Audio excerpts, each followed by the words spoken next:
Hi, and welcome back to In the Pews with Bob and Darcy. This week our question comes from somebody who watches us and emailed in, and she wants to know, what does it mean to say that Jesus is divine? Well, you ordered up a quite tall theological question. It's one that both Bob and I have had to read volumes of work on and attend thousands of lectures to try to understand. And with that note, I'm going to hand the floor over to Bob to take the first stab at it. Thanks, I think. That is just a very, very interesting question.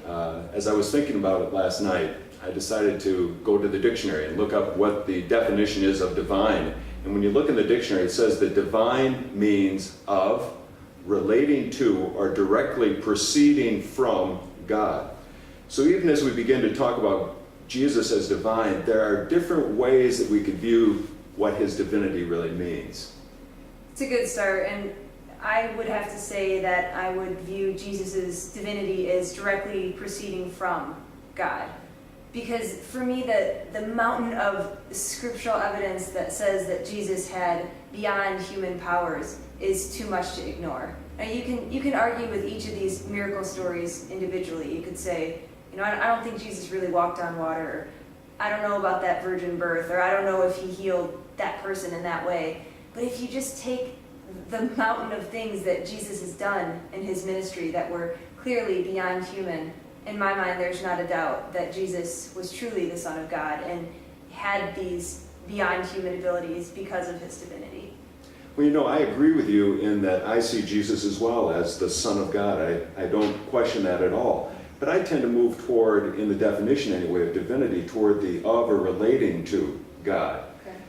And I'll tell you why.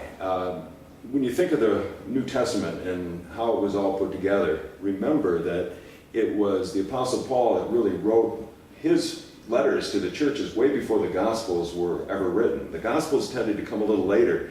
When you look most carefully at Paul's writings and what the church was saying about Jesus right at the beginning and formation of the church, I don't think they were as focused on having to prove his divinity as the Gospel writers ended up being in their writing.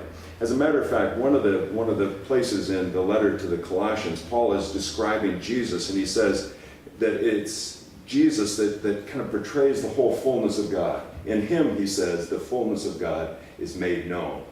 It wasn't important for Paul to have to use miracles and those kinds of things to accentuate Jesus' specialness. He just knew that Jesus was a very, very special person in which the fullness of God tended to reside. So to me, the mystery is still there, and that's enough for me.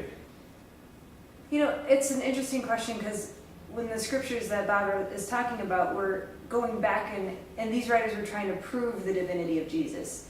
We're in 2010. Are we trying to prove the divinity of Jesus still? How is this issue shaping and forming our faith? And how is it either pulling people towards the Christian faith or pushing them away? And it's a question I'd love to cover in the next part of the video. We'll see you next week. See you next week.